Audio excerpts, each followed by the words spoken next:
Warning: the following broadcast may contain examples of individual freedom and stories of people who do not always conform with society. Individuals who listen are at risk of having independent thoughts, and they may engage in risky behaviors in pursuit of a really good time. Listeners of all ages should be aware that language used in this broadcast can cause feelings of rebellion and increase the risk of living life on two wheels and a road.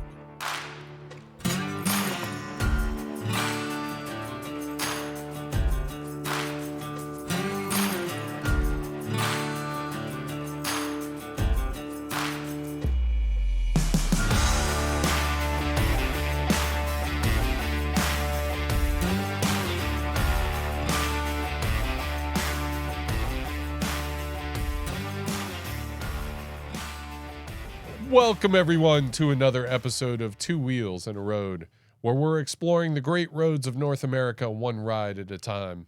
To help guide us on this journey, I've got Cowboy here to my right. Howdy, everybody. I've got Wayne here to my left. Hello. I'm Mo, and let's dive into today's ride. Today, we're headed to southern San Diego mountains and a beautiful ride over the old stagecoach path, which is now Highway 94. Once we reach the desert, we'll stop at a little off-road hangout for lunch called the Red Feather. Then our highlight ride, and one of our favorites, is the little-known but fantastic Imperial Hwy, or as we like to call it, S2. Red Feather Café and the S2? Yeah. Man, it don't get better. Cheeseburgers and twisties, baby. Yeah. Let's do this. It's going to be a good time, although they're all a good time. But this one's going to be great. We'll start today's ride at our meeting place in South Orange County across the street from the Mission San Juan Capistrano. It's a little taste of history to get us started, and then easy access to the 5 South. Early morning's a great time to ride the freeway before the traffic gets going, and we have great views of the ocean all the way south of Camp Pendleton and through all the little beach towns till we get to our first stop in El Cajon. After our break, it's all back roads as we wind through town to Otay Lakes Road and a nice little ride around this now full and pretty little lake. The lake's on the edge of town and we're heading into the border country.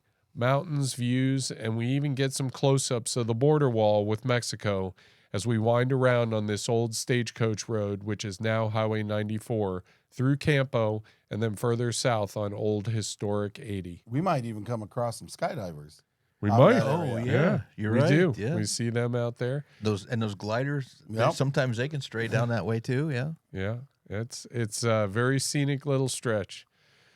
A short stretch on the 80, and then we're down the hill past the windmills to the little town of Ocotillo. And our next gas stop, and a great little place for an early lunch, the Red Feather. You know, that gas stop is like part of our history now. You know, We call that the Chevron Hotel. yeah, if they go out of business, Or it's not our dumpster hotel. fault. Yeah. We actually have spent time sleeping on the On top of the concrete. where they fuel the tanks. Yeah. Yeah. They have. That's a sad commentary on. You know your body's out of gas when you lay down in front of the dumpster and don't care. Yeah, that's right. All right. After lunch, this road follows the old Overland Stage route up along the eastern side of the San Diego mountains. It's got great straightaways with clear views as well as some twisties. It's a classic, and you won't be disappointed if you give it a try. That S2 is amazing. Oh, indeed. You just got to watch out for the sand, the potholes, and the assortment of cars that you're going to run across. That's right. Once we're past the S2, we'll head back down to the 76, a gas stop at Paula Casino, then a nice ride back up the 5 to home. Only this time we'll probably be splitting lanes as we go.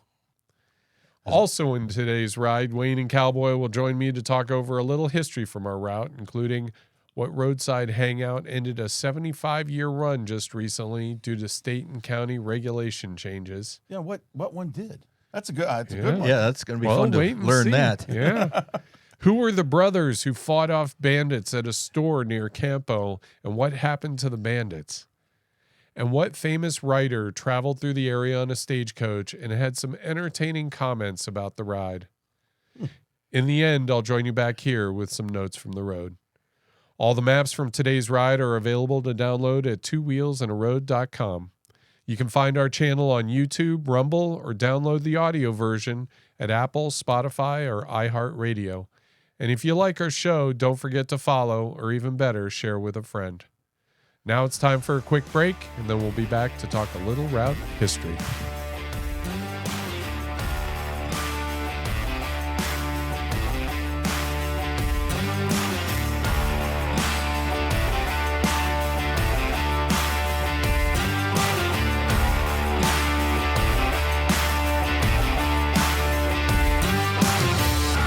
Welcome back to Two Wheels and a Road, and now for a little route history. Going on one of our favorite roads, S2. It's going to be a great ride. Looking forward to it. All right, so we are going to start with Otay Lakes. I don't know if you guys realized, did you know there's 2 lakes? I didn't realize that. No, I did not know. Yeah, there's an upper Otay Lake and a lower. Now, the upper is more like a pond. So we could just call it the Otay Pond. The lower lake is what we see and what we ride around. Oh, yeah. But there is a separate dam, and on this picture you can see just where that red marker is. Just below that is the upper lake and the dam. Huh. All right. Something you just don't learn every day.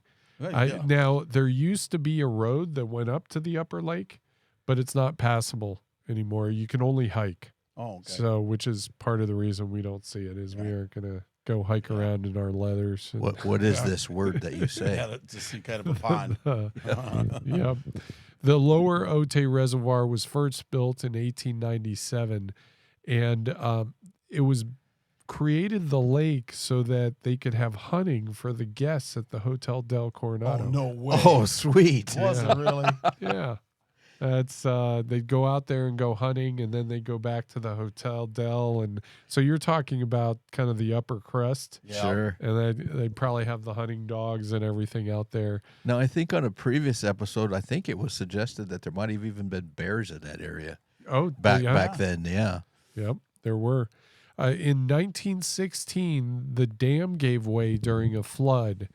And if you recall, we did that on an episode where the guy who was doing the rain cloud seeding, Oh, yeah. and then it had a monster rain, Yeah. and then it flooded and caused all this damage, but he was never charged. But people thought that maybe did he really cause the rain? Yeah. If so, then it's his fault, but maybe he didn't cause the rain. I remember they stiffed him. That's Yeah, what I say remember. They didn't pay him, They did they didn't. wrote him a bad check or something. I don't know. Well, and I think their contract was per gallon of water that he could. So he would have been a very wealthy man. Yeah, he dished it out, didn't he? Yeah. You know, I when we got through that, and then we got through Mulholland and that, and then even before we got to this last one we did, I'm thinking, I should have, if I had another 20 years, I'd get into the dam building business, because apparently every 20 years they fail and you get to build another one. Yeah. And I mean, that's creating your own income.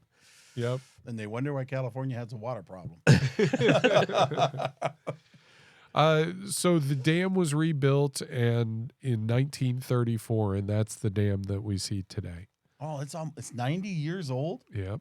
And you know, an awful lot of these dams were built a long time ago. You don't Yeah. see a lot of new infrastructure that. Well, you had so many environmental things come up in the latter part that they didn't have to deal with back then. Yeah, oh, yeah, true. Yep. Yeah, very true. So in the area too, and it kind of goes to the land grants and the ranches. In 1829, Rancho Otay, it was about 4,500 acres, so it was a smaller Wow. one compared to The some of the 100,000. others. Yeah. Was granted to Donna Magdalena Estudio. The neighboring grant was actually granted to her brother. So they were considered for years and years and years to be one ranch because they ranched them together. So it was Okay. a brother and a sister. And then you run into an interesting character. His name's Stephen Birch. Stephen Birch was born in New York City in 1873. He was the son of a Union Army sergeant, and his dad passed away when he was 10. They moved to New Jersey, and there was something about this kid. He was the youngest, I think, of 10. So, but there was something about this kid that one of their neighbors in New Jersey, who happened to be the owners of the American Sugar Refinery Company, so they were very wealthy. Yeah. They took a liking to this kid, and they funded his education All right. as a neighbor. And he went to Trinity, NYU, and then the Colorado School of Mines. Wow. Wow. Now, he came back to New York and he was working. He had graduated, got all his diplomas. He was working as an engineer, I believe as a surveyor, and he was surveying the subway system in New York City. And he quit and decided to go to Alaska for the gold rush. After they put all, and think about it, he was 10 years old. Yeah, So they and- threw all that time and money into him. All that time and money, he went and got educated, and then he decided he's going off on this adventure up to Alaska. Remember going to Valdez? I do. Yeah. He went to Valdez. He traveled to Valdez. He quickly made a name for himself, and he purchased 25 claims that ended up being some of the richest copper claims Oh, in the no way. area. Oh, So good the- for him. The guy was smart. Yep. Yeah. He was smart. He knew how to make a good deal. He started the Alaska Copper and Coal Company in partnership with Guggenheim and J.P. Morgan. Oh, no So he way. was Yeah. running with the heavy Yeah. hitters. Now he- he's running elbows with the big boys. Yeah. He was a very private individual, so it's very hard to find a lot of details on his wife, on his life. His wife's name was Mary, and together they lived in the San Diego area for at least part of the year. And he purchased not only those 2 ranches, but he added to it to 29,000 acres. There we go. Ah, good That for sounds him. more Yeah. like- He donated the money for the aquarium at UC San Diego. Oh, no kidding. Yeah. Good for him. Sounds like one of the good ones. He seemed like it, and he really tried to stay out of the public eye. Nice. You know, so and he purchased the Otay Ranch in 1936. Then you get to the State Highway 94. So kind of getting Right. away from the Otay Lakes area, and you're headed east. That was built. Highway 94 was built along the old stagecoach route. Oh, So we're kind of following, like, traditionally how people have gone through those mountains Yeah. in the same way ever since stagecoach days. So is this still the S2? Remember how? No, so this is an S2. This is the Highway 94 that runs through Potrero Yeah. and Campo, and But what is it still the old S2 stagecoach road? Is what I'm asking. Oh, the Butterfield Yeah, when it Overland. went across country? No, because the Overland Butterfield Overland Stage actually veered north yeah, it's Okay. and swung went north, up yeah. to Warner Springs. Oh, okay. Got Oh, it. yeah. This particular road is just by following it, it's the path of least resistance, because if you look at where the 8 is and stuff like that, you're going over some aggressive areas where if you take this road, you kind of go around a lot of the aggressive pulls. All right. Yeah. So back in the stagecoach days, a trip from San Diego to Yuma was a 2-day trip. Oh, really? And you would take this road. The first automobile traveled the route in 1904. They extended it so you had an unpaved road, but at least it was a road for cars in 1913. By 1928, it was about half paved. It became really important because during the winter months, this was the only road that stayed open to San Diego where you could go in the wintertime. Oh, wow. Sure, yeah, lower So- elevation, yeah. Yep. So was this the plank road? This was the Plank Road. All Yeah. right. Yeah. Yep, part of the Plank Highway. And you can still see part of that down alongside the highway, actually. Yep, absolutely. So Dolzura is, and we've gone to Dolzura Yeah. there, Barrett's Junction, and just was a great place. I Yeah. used to love going there. Yeah, that was. Remember that was a last good time we place. was there, it's full of Lamborghinis. Yes. Oh, it Yeah. was, wasn't it? Yeah, yeah, yeah. Who We're let the- the Lamborghinis out? We're there with a bunch of Harleys, and the Lamborghini Club pulls up. Yeah, there had to be and, 12 Lamborghinis out there. and the funny thing to me was when we left, all the Lamborghini drivers came out to watch all the Harley guys. Yeah, leave. yep, So yep. that was fun. Everybody wants a Harley. Yep. So Dolzura was named for Spanish dulce, which means sweet, and it's probably because they had honey farms in the Oh, area. okay. That's where the area got its name. Barrett's Junction dates back to a homestead which was built in 1888. Wow. and it served as a stagecoach stop. It turned commercial in 1915 and was the region's post office. Some of the structures on the site still date back to 1917. Yeah, it's a great location, actually. It is. It really is, yeah. It was a roadside diner and had music and events for the last 75 years, and it closed in 2021 because of state and county regulations against COVID. Oh, jeez. So that's no comment. They threw in the towel, and it is no more, unfortunately, which Yeah, is sad because that was a great place. There's a lot of history just walked out. Well, I mean, everything about it, too. I mean, right where you come into like a nice flat spot, Mhm. you know, I mean, coming out of the hills and good for parking the bikes. Yeah. It's a little bit Hopefully of some- heaven there. It was great. Hopefully somebody open it back up. So as we're headed down the 94 and we're headed towards Campo, so about 15 minutes east of Campo is we go underneath this the Campo Canyon Trestle. It's one of the original train route from 1918 for trains running from Jacumba to San Diego. And we pass right underneath it, and it's the same trestle that's been there since then. That's really cool driving underneath. I just, I get so fascinated with the planking and the network of how they engineered that to hold that up, all the way they put that lumber together, the X bracing and all that. It's fascinating to me. And it's still there. Indeed, yeah. Better than some of the dams. It's we can't make It's a true. deck last 20 years, and here these things are. yeah, they're still out there. So then we get to an event which was kind of big in the area, and it's a gunfight. No way. So December 4th, 1875, you come around the curve right before Campo, and there's the museum there, that stone building. Yeah. Yep. Okay, so that stone building used to be the Gaskell's Country Store, okay, back in 1875. And Lumen, two brothers, ran it, Lumen and Silas. And Silas was out doing something. Lumen was in the store on December 4th when 5 horse thieves, and the horse thieves kind of ranged at that time over to Mexico. They'd come back, they'd rob up here, they go over to Mexico, for safety. kind of bounce back and forth. Yeah. So 5 of these horse thieves came to rob the store. They spotted Lumen inside the store and shot him, wounding him. He returned fire, wounding one of the bandits, and then dropped through a trapdoor. So it's built over a creek, right? Yeah. So back then, what they used to do to keep their food cool was they would actually had a trapdoor in the store, and they dropped their food down into the creek to keep it cool. Wow. So he had this trapdoor. After he got shot, he dropped down into the creek. A smart move, actually. He's a smart guy. And Silas at the same time came running and wounded one of the other bandits. And then Lumen got off another round and got a third one. Wow. And the other two decided it was Enough's enough. Huh? that was it. And they escaped on horseback. A group of cowboys heard the gunfire and came up, and a local named Jimmy Keys was put in charge of guarding the wounded bandits, and they locked them up.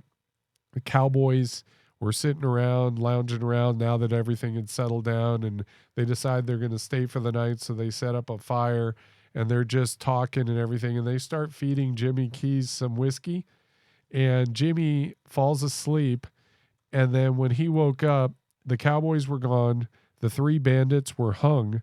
Oh, wow. And Jimmy was trying to explain what Well, they were alive when I went to sleep. Yeah. he slept through it all. Oh, wow. Yeah, that's so it goes back to that frontier justice. We were talking about that. Those cowboys were not gonna they were sure they had horse thieves, I'm sure. Oh, yeah. They had horse thieves there with those bandits, and they weren't leaving until they hung them. And you're right. They may have been looking for those guys anyway. Well, horses means beef, because you got to manage your beef with your horses and stuff. That it puts an impact on your living. Yep. Yeah. Well, and the store might have been their bread and butter too. You know what I'm saying? Oh yeah. There's probably nothing else in the area. They had to go there. Yep. Oh, look at this. Look at this. Yeah, so Jacumba Hot Springs. So Oh, yeah, we passed Yeah. right by there. Around the 1900s, right at the turn of the century, health and relaxation benefits of natural hot springs began to be commercialized. So they figured out there was a market for it, and they started advertising for it. Jacumba Springs provided enough water to fill large public baths, and you can still see the remains of the public baths today Oh, that really? are out there. Hmm. Yep. They built a large world-class hotel. The picture you're looking at is actually back then, and this is about the early 1900s photo, and it is a car coming down the road to the hot springs, Wow. which was not, it was a bumpy road. Well, Yeah, you looks need a like hot springs after you got down that road. After riding that, Holy cow. So by 1930, it was a top destination, and the town grew to 1,100 people, and they had visits from all the top Hollywood stars. Isn't that, By the can you imagine 1930s. 1,100 people there? I mean, you Yeah, see it today and you go, Yeah. Don't blink. it's huh? a gas station and maybe a hot dog or a taco. After World War II, competition from other hot springs and the fact that it's like a Route 66 thing, the I-8 missed it. Yeah. So it basically started declining. The hotel burned down in 1983. And then when that happened, they filled in the public baths in the pool. They filled them in. So there's still ruins out there. And they say that you can still see the skeleton of the chimney from the hotel. Oh, really? But there's not much out there anymore. So then we get to the Ocotillo and the Red Feather Cafe. Oh, yeah. Ocotillo it doesn't have a lot of history to it. And surprisingly, people didn't want to live there back when it was just desert. Figure. But you think about it, it's right by the 8. So, Yeah. where the True. other towns are dying. Yeah, Yeah. exactly. So it kind of cropped up more recently. 1957, Ocotillo was established as a retirement community. Oh, okay. So that's how it started. Oh, okay. It kind of is best known just because of the off-road. You get all the off-road guys out there. Oh, yeah. And when we're at the restaurant, I guarantee you go and visit this restaurant, you're going to see people pulling up in their off-road vehicles. Yeah, and I wonder, was that restaurant at one time like an old gas station? Because it's got that overhang on it. Maybe. It looked like it had could have pumps and been. stuff there at one time. Yeah, could have been. I did want to point out just down the road is if you want a cocktail, the Leaping Lizard. Oh, yeah. A leaping lizard, yeah. is just Sure down enough. the road. So you can. Now, just think about this for a second. Okay, so you're coming out of Yuma, and you go across that desert and the sand and the wind and the hot, and you're thinking, man, is this ever going to end? And then all of a sudden, what's in front of you? Mountains. Oh, yeah. Yes. Can you imagine being a horse? It got to be a better way to make a living.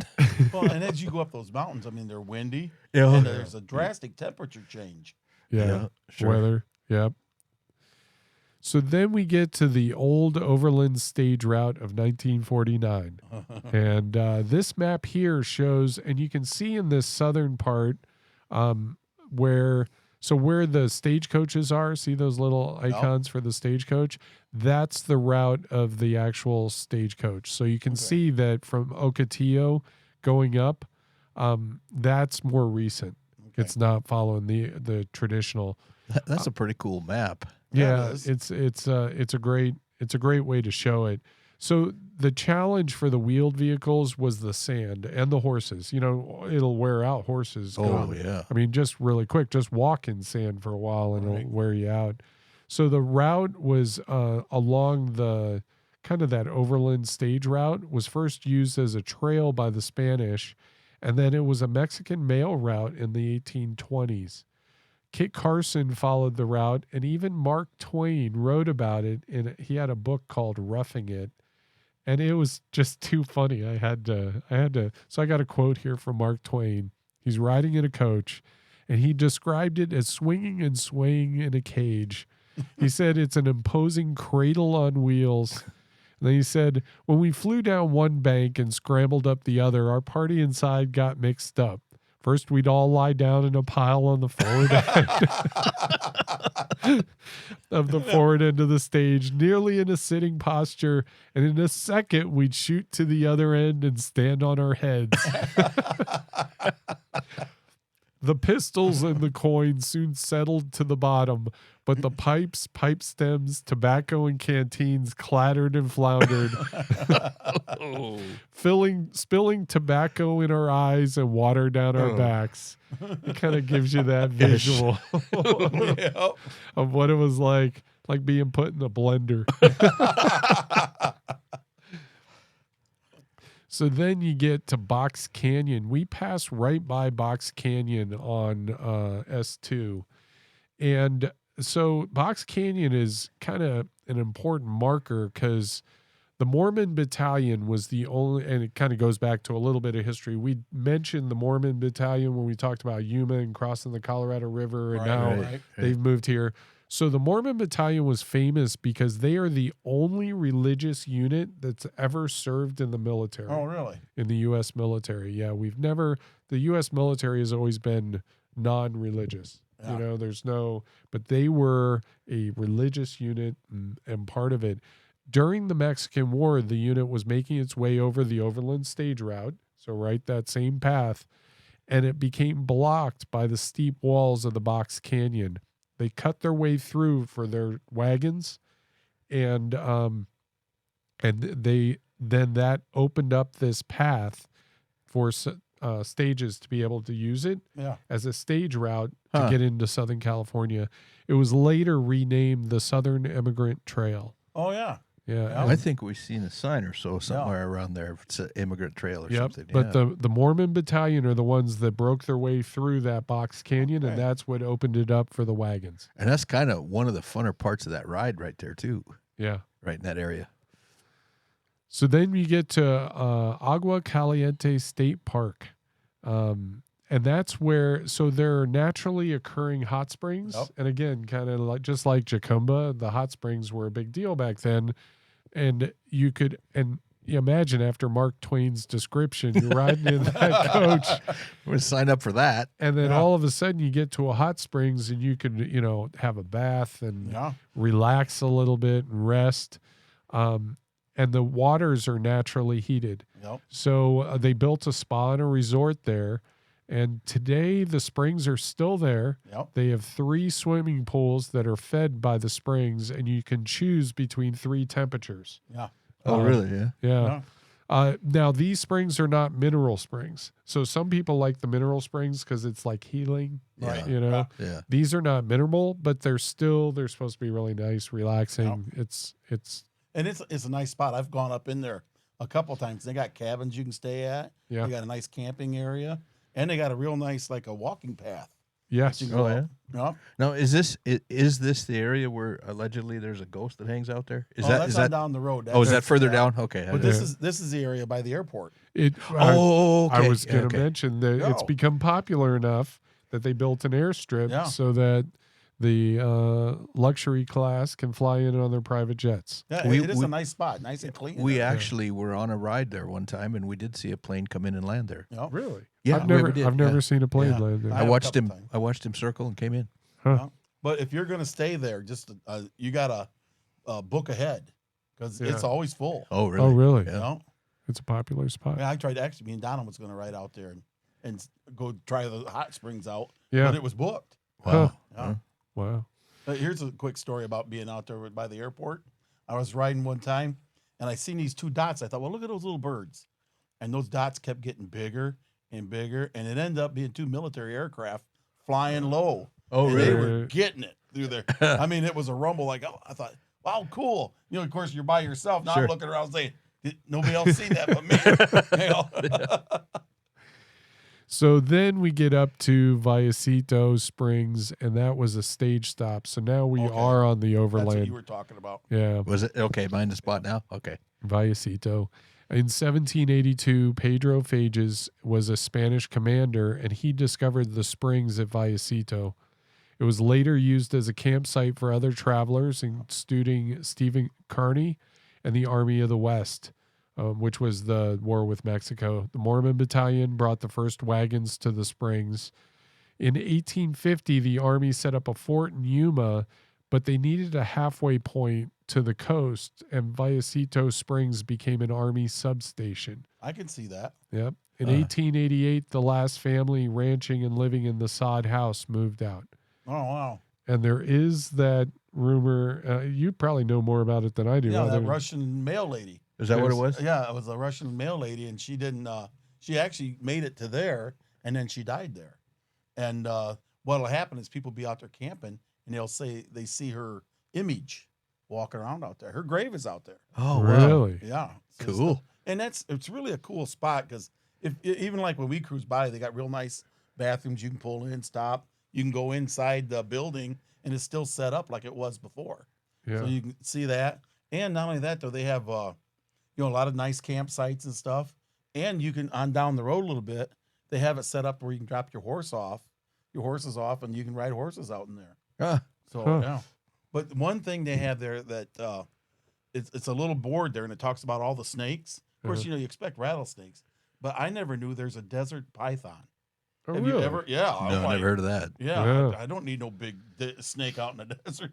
Yeah. Well, Oh, if you look at it down through there too, that's all green. Like there's a river or something, that it Yeah. flows down through there. It's all green yeah. and lush. Yep. Those springs out in the desert are pretty amazing. When you find like a true spring out in the Yeah. desert and you get water that's like right there. Yeah, and there's life around it. Yeah. Yeah, it's pretty neat. So, all right. Well, now it's time for a quick break, and then we'll be back to go over our ride.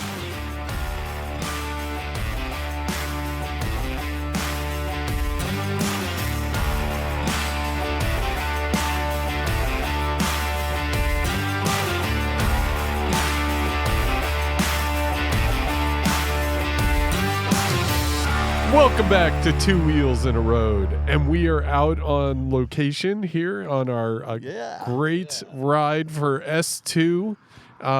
And right now we are at Otay Lakes. It was a beautiful ride down from Orange County this morning. No traffic whatsoever. We own the road. Highly recommend that if you're out for a ride in Southern California, want to avoid the traffic, just get up early. Yeah. Yeah, that's about the only way. That is the secret right there. Great ride. You can see now this is a Southern California thing. If you're watching this from somewhere else, morning fog is very, very common.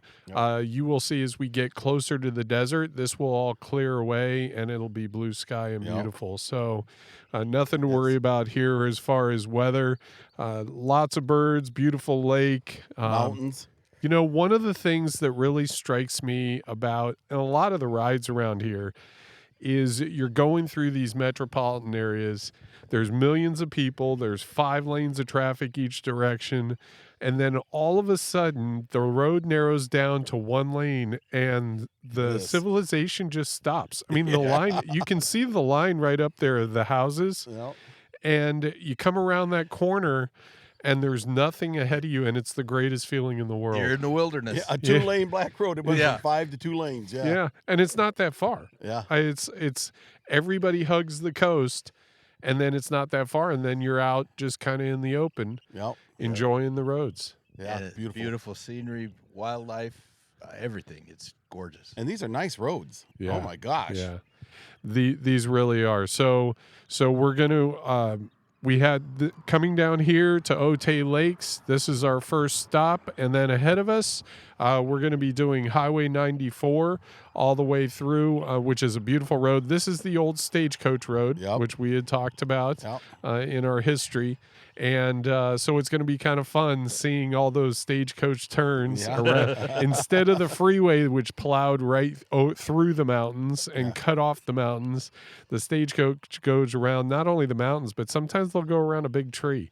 Or those big rocks that kind of protrude kind Yeah. of into the right of way. Yeah, you get these curves around. Or I was thinking the other day, sometimes there was a farmer at some point who probably had more pull, and all of a sudden your road does a right-hand turn to go around his land. Yep. Yep. So that happens out here too, but it makes the road more fun. Indeed. Well, So- and now we can see the border wall too on a lot of this ride. Oh, we're too. Yes. gonna be following right up to Yeah. it. Absolutely. And So those folks in the green and white blazers that They're kind of everywhere. yeah, yeah. It's interesting too because you see the guys that have come across just recently with their backpacks and everything.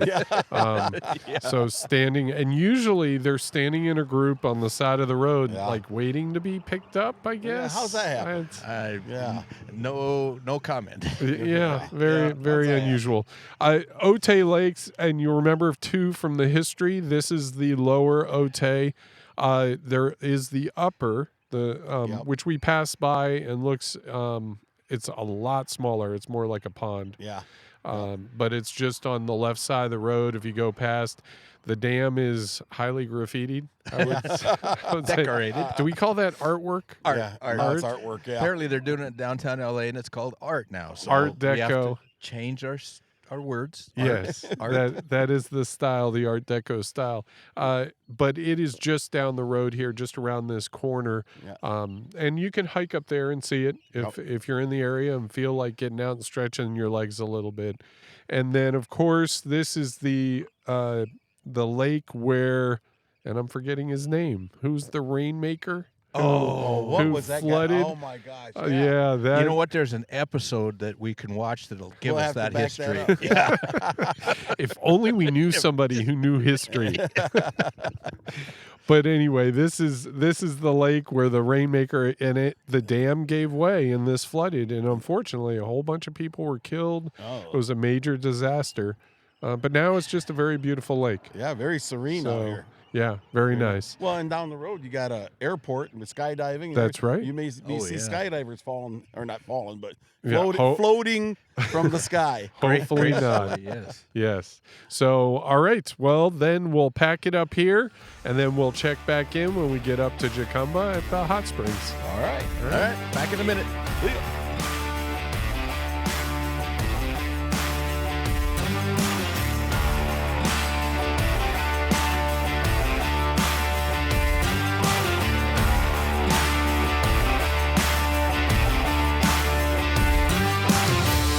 Welcome back to Two Wheels in a Road, and we have made it to Jacumba, and and it just an amazing, and I have to say probably one, at least in recent memory, one of the best rides. Yeah. That road, Oh my 94. gosh. So we were on Highway 94. We left Otay Lakes. And just like we had said, and we'll show it on the video, it's an amazing thing as you see that line of the clouds where all of a sudden it becomes sunny. And Blue sky, yeah. there were only like 3 cars. So and the twisties, we pretty much could go at whatever pace we wanted. It's and you can kind of see how it used to be a stagecoach path because it's following the path of least resistance all the way through the mountains. There are giant boulders, rock outcroppings, kind of follows creeks. There's a little creek down there. Did you see that off to the side, that the store? Yes. Built over the creek. Yes. Yeah. And that's where they had the gunfight. Exactly. Yeah. Oh, wow. Yeah. And the one guy dropped down into the creek and then snuck around and shot the other bandits. And it's all right there to see. yeah. A lot So of you mean to tell me lot of history. all this stuff we've been driving by all this time, now we're stopping and now we're seeing the history. I know. We're finally lit. Right. I mean, we've drove this road, a dozen times each probably. Yeah. Yeah, and it kind of jumps out. You start paying attention to the history. So behind us is the old bathhouse for Speaking of Jacumba history. Springs, Yeah. and so we wanted to get a shot of this. It seems like they're still using it for like concerts, not concert, obviously, not like concert, but like they'll have a band and Friday night music outside, and so they have a little stage set up inside. So at least they're making use of the building. Indeed. It's got no roof. It's got no electricity. It's pretty basic. it's basic, but I'll bet with the acoustics it rocks in there. I bet it's a good time. And right across the street is the chimney skeleton of the old hotel. And so we got a little video of that. And on the video, you might catch the fact that the border wall is literally right there. Oh, literally right there. Yeah. Literally. Right there. I hate that word. Literally. But the border wall is right there. and not even it's not a quarter mile No, From here, yeah. from where we're sitting right here. And so this whole town is just right there up on the border, and the whole region, you're kind of following that border wall Right up against it. and it's just such a beautiful area. And I think a lot of people don't come down here because you think that's why? It's because it's close to the border? It's possible. I mean, we came around a fairly aggressive corner, and we saw a couple of young folks. One with the backpack, looked like they were on a day's outing with. but then we come around the other corner, and there's Border Patrol. Yeah. I mean, tourists. Yeah. Yeah. But this road, though, 94 runs into 80 here, and these are two of California's best roads, I think. It is so nice down here all the time. Yeah. And two of California's oldest roads. Yeah. I mean, these are the original stagecoach routes, and just little towns. Jacumba is a little town, kind of a cool little spot, kind of artistic or coffee shops and that kind of thing. Yep. Good place to come and stay. They do have a really nice hotel on the other end of town. Yep. So if you're still into the whole spa thing, Yeah. you can come down here and have a getaway. Highly recommend not in July. No, Might be a little hot. We're in a bit of a canyon or a draw. Wind you get, it's pretty harsh, but it's what was that you said the other day? Cracked me up. You're breathing out of a hairdryer. Yes. In July, it gets In a little bit July. harsh. Yeah. Yeah, it does. So from here, and again, I can't say it enough, that Highway 94 Beautiful. and the curves and the twisties and being able to go the speed we were at, and the road's in great condition. Oh, my gosh. If you're looking marvelous. for a great ride, that is the road to find. So ahead of us, we are going to drop down and to the valley floor Yep. and Ocotillo and the Red Feather. And the red feather. Yay. And We're gonna catch quite a bit of wind. Always wind on that stretch, but like I said, it's gonna be enjoyable. That's why That's all right. all the windmills. Yeah, Yeah. you know, Oh, yeah, when yeah. you see all the windmills, here it comes. Yep. So don't forget it. I mean, you can check into a nice hotel, and you can catch a concert, and just enjoy the surroundings because there's a lot of beauty here. Yep, absolutely. All right, so we'll catch you at the next spot. And we're going to pack it up and just enjoy more of the ride. Back in a bit. See ya.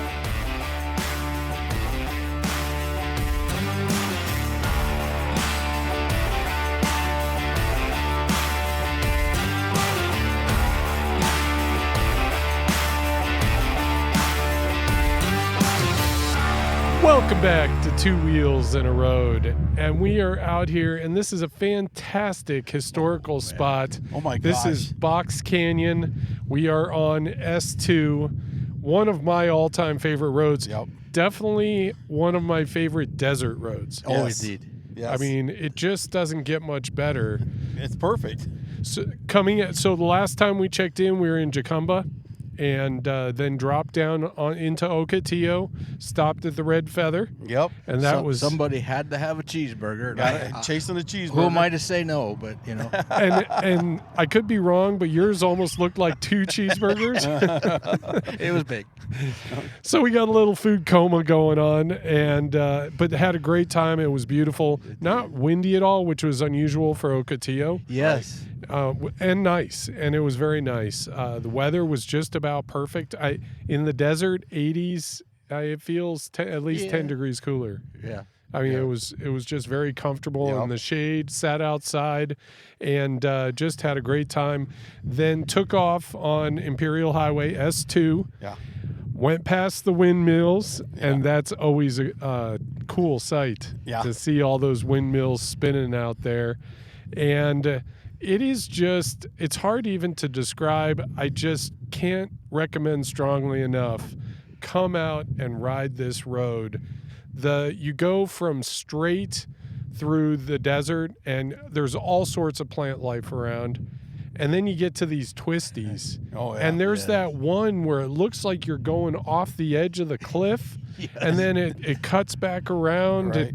I'm not Right even, at the last second, it darts to the left. I think it looks like you're going over the edge. yeah. I don't even know what that's called. I don't know if it has a name, but it's kind of like a Badlands looking Oh yeah, sort yep. of place, you Yeah. know.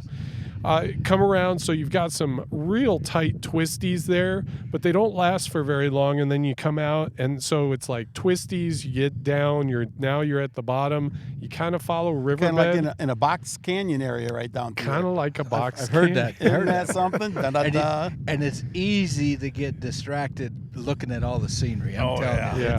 it's something else. We passed by the airstrip. Yep. So Agua Caliente and the people out there at the spa, and went past the strip, went past Vallecito, Yep. and there's that cemetery out there. There's a cemetery out there with the Russian bride, I think is what it was. It didn't make it. Yeah, we didn't have a ghost sighting though. No So, ghost sightings. I think it was a little too hot. For And they also have where like it's kind of cool because if you look out there, it's all green like an oasis It is. down through there, and they even have where they drop off horses and trails back through there. So it's really a pretty neat spot. And, and what was cool was we're standing here and we're looking at it and getting ready to talk about it, and then hikers just come up out of the canyon. Yeah. Yeah. Hello. At Vallecito, you can really tell if you were out in a stagecoach and you're crossing this desert and you're looking for water, that green stands out. Yes. And you would see that miles away and make a beeline for it. Yep. So it's no wonder that ended up being a stage stagecoach, stop. yeah. Yeah. From the earliest days. And then you come, and it isn't that far. It's kind of just over that hill over there. And you come up here, and this canyon is completely closed in. And basically, the covered wagons were coming up this creek bed, which is off to our right. We have drone video of it and tried to follow with the drone the creek bed. And you can see there is one spot where the bedrock had blocked it entirely. And you know what? More credit to the Mormons. The Mormons got out the axes and the shovels, and they were Chisels. not going to be stopped. Yep. And they just carved their way through there. Literally. And literally, That's out literally again. and carved their way through there and opened this up. This became the Overland Stage route Yes. for Western expansion. This is how they could get through. Isn't that crazy? Yeah. I mean, it's just hard to believe until you see it. Yeah. I mean, It- you think go around, but when you look, there's no going around. You go Well, through. and you think, how many times have we drove by this? Yeah. You know, we've rode by here, and now we finally stop. We look over there, now we're getting like, oh my gosh. Yeah. You're getting the story behind it. It's amazing. Yeah, the thing I don't get is, why were they going up that creek bed when they had a perfectly good highway right Yeah. there? All nice and paved. They should have followed the monument here. Yeah, it's pretty amazing, and it just gives me even more respect for the people that lived back then. They lived hard lives. They they overcame so much in order to accomplish these things. It's just incredibly impressive. because of them, we get to do this. Absolutely. well, that's- yeah. Absolutely. So They're the respect. they're the reason the road is here. Yeah. Absolutely. Respect to them. So it's been a great ride. Oh We've my got a God, few yeah. more twisties to go, but we're just about to the end. And then we will be back on the freeways heading home. And we will check in again in our recap from the studio. Indeed. Yeah. All right. And we will. This All is right. a must do. It is. It is great riding, and we'll look forward to see you back in the studio. All right. See ya.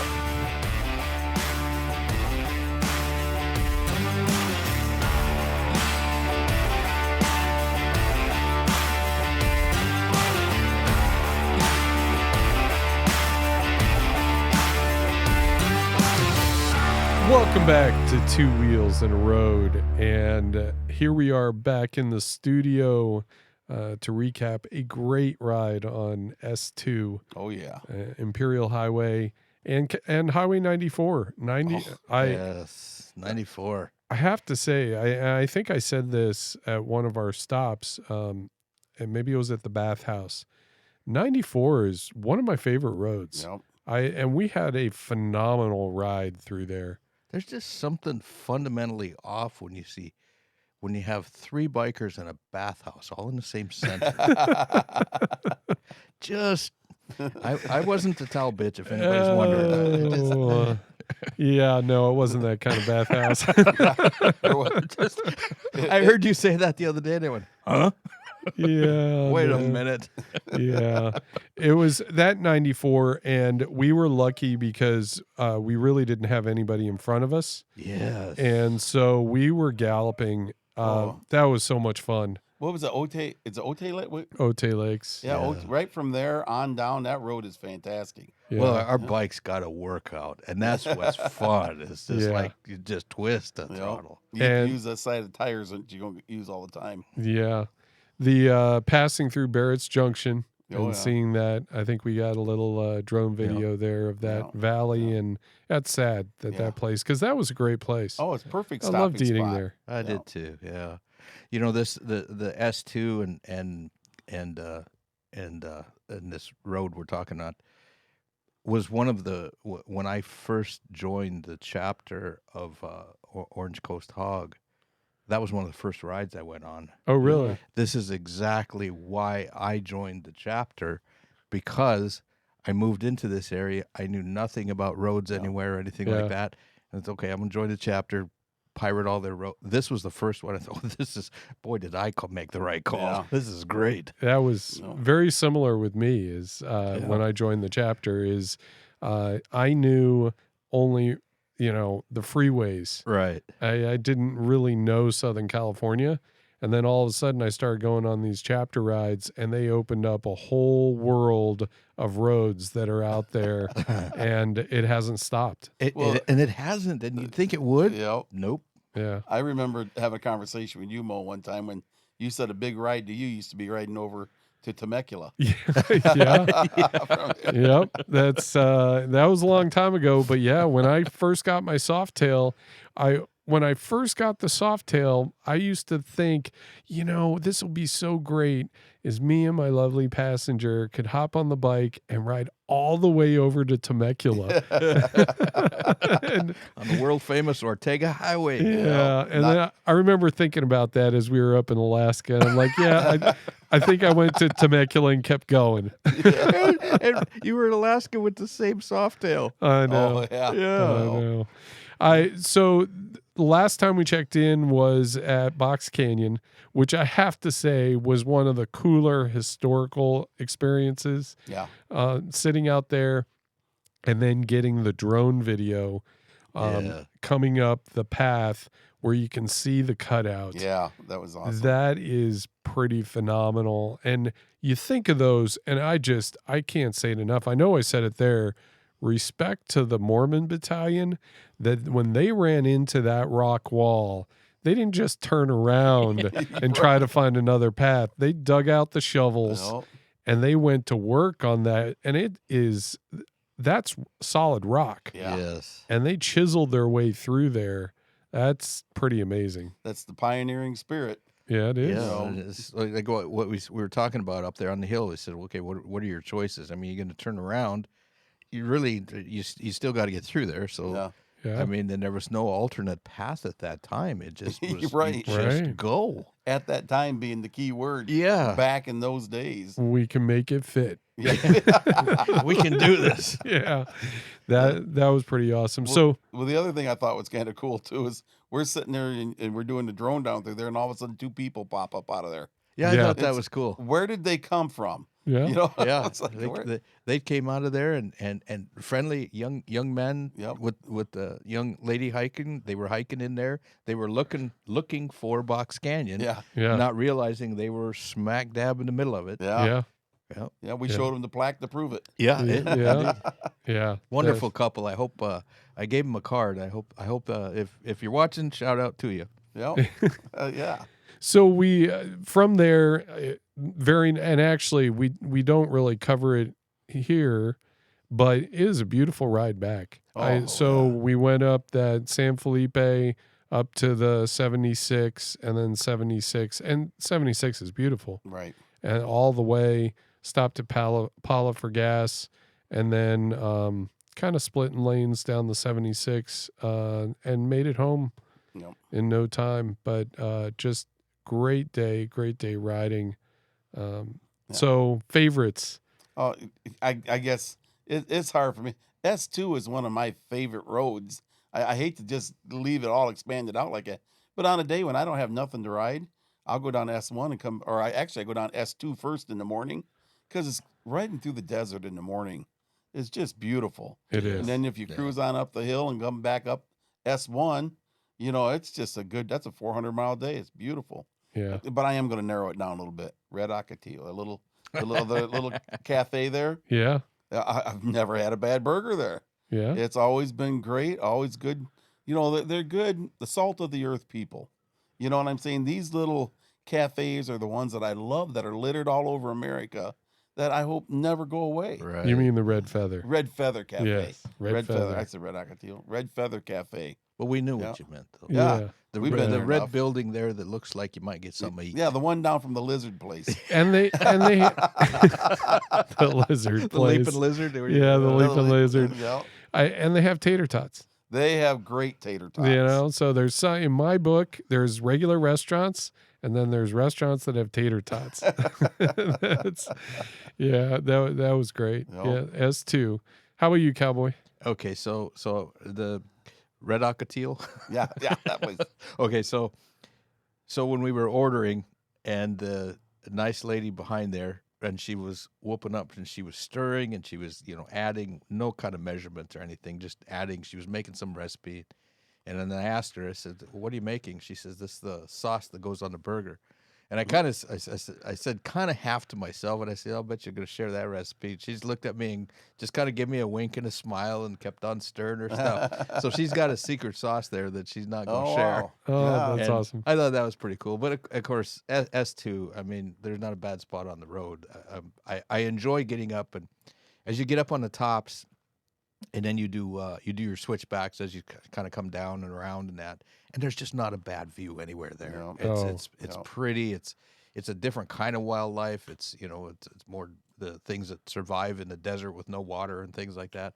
It's humbling when you think back of even 100 years ago, what people did to get through there, and how we fire up the air/water cooled bikes and do 30 mile an hour and get a nice breeze. I didn't have that option, Yeah. So, and of course the canyon itself where they carved that, that's probably all of our favorites. But I could just to see it, you read it, you see it in a picture book.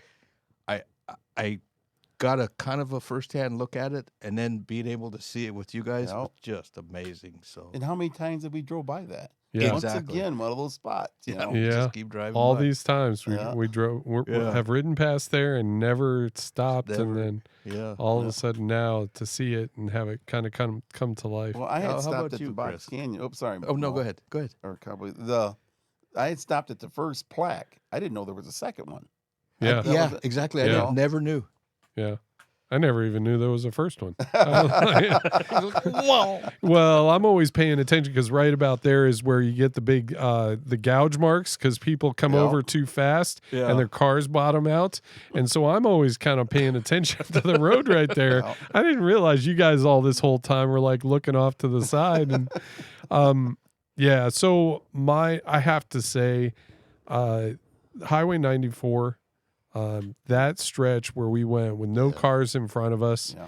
I had so much fun on that ride.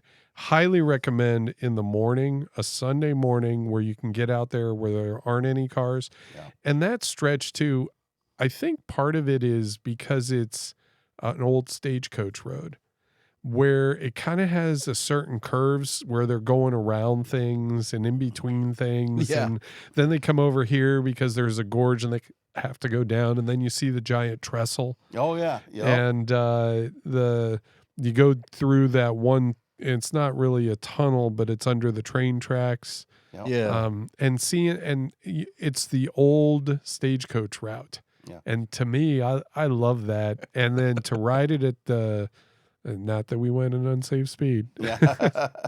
If my mom's listening, I was perfectly safe. But to go and just kind of let it loose and just have fun on that road without worrying about traffic or people. Right. And then to see, and you're down there kind of on the edge of the country where you see Literally. the border wall Yeah. along there.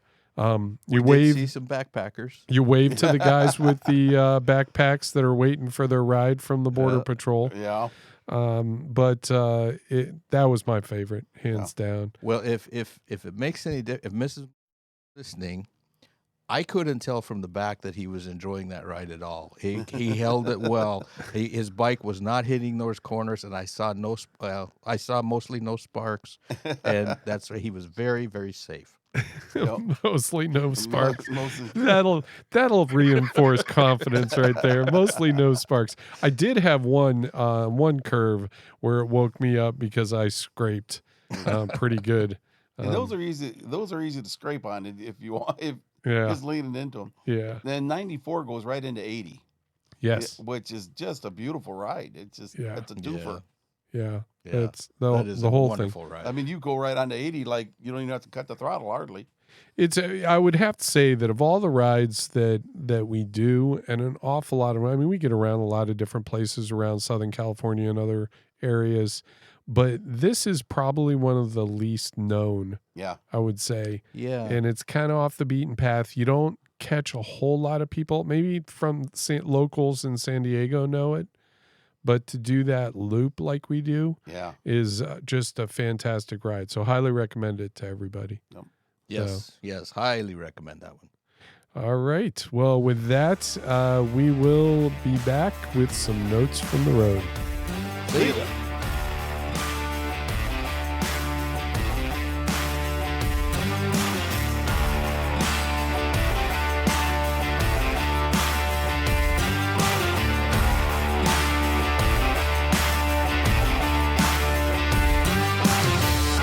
Welcome back to my notes from the road.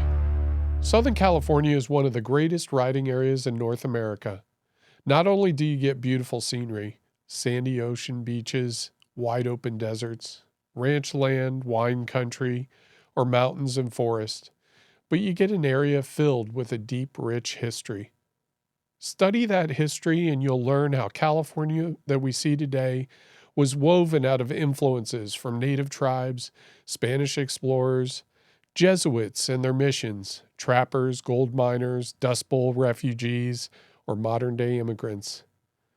We learn about each one of these threads in school, and then most promptly forget about them as they go about their lives.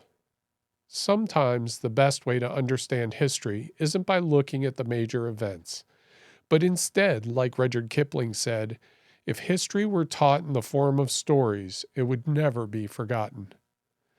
True history is telling the stories of the people, and it is by telling these stories that events come to life and you really get to know and understand a place. Stories like Stephen Birch, who gambled his future on a roll of the dice in the Alaska Gold Rush and then helped shape San Diego community for future generations.